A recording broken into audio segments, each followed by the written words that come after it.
Hi friends, మనం ఈరోజు అరటికాయ ఫ్రై లాగా చేస్తున్నామండి. ఆనియన్స్ అన్నీ వేసి, ఉప్పు కారం అన్నీ వేసి 2 అరటికాయలు అయితే తీసుకున్నామండి. శుభ్రం చేసి కట్ చేసుకొని సాల్ట్ వాటర్లో అయితే కట్ చేసి వేసాము. పోపుకి దినుసులు మినప్పప్పు, శనగపప్పు అయితే వేస్తున్నాము. అవి కొంచెం ఫ్రై అయినప్పుడు ఇందులో కొంచెం జీలకర్ర ఆవాలు, కొన్ని బిగ్ సైజ్ ఆనియన్స్ అయితే వేసాము. ఇది గ్రేవీ లాగా వస్తుందండి, రైస్లో కలుపుకొని తినేయచ్చు. ఇందులో మనం కొంచెం కరివేపాకు వేసాము. కొంచెం ఫ్రై అవుతున్నప్పుడే 1 స్పూన్ పసుపు వేసామండి.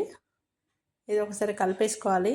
కొంచెం ఫ్రై అవుతున్నప్పుడే దీంట్లో కొంచెం అల్లం వెల్లిపాయ పేస్ట్ కూడా వేస్తున్నాము. తర్వాత మనం కట్ చేసి పెట్టుకున్న అరటికాయ ముక్కలను కూడా వేసేసుకోవాలండి. వేసుకొని మనం ఒకసారి కలిపేసుకోవాలి. ఒకసారి మొత్తం కలిపేసుకున్న తర్వాత మూత పెట్టి కొంచెం సాల్ట్ వేసాము, లైట్గా మూత పెట్టి ఉడికించాలండి. ఉడికిన తర్వాత కొంచెం కారం, కొంచెం సాల్ట్ వేసేసి చివరగా మనం కొబ్బరి పొడి వేసి ఉడికించాలి ఫ్రెండ్స్. టేస్ట్ అయితే బాగుంటుంది, హెల్త్ కూడా చాలా మంచిదండి. ఇలా ఒకసారి చేసి పెడితే ఎవరైనా తింటారండి. చివరగా మనం కొబ్బరి పొడి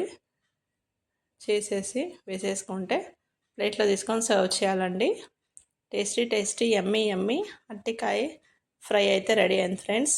వీడియో నచ్చితే లైక్ చేయండి, షేర్ చేయండి, సబ్స్క్రైబ్ చేయండి ఫ్రెండ్స్. మరొక వంటకంతో మేము ముందుకైతే వస్తాను. Take care, bye, have a nice day, see you soon, bye అండి. Thanks for watching, bye friends. ఎలా వచ్చిందో కామెంట్లో చెప్పండి ఫ్రెండ్స్.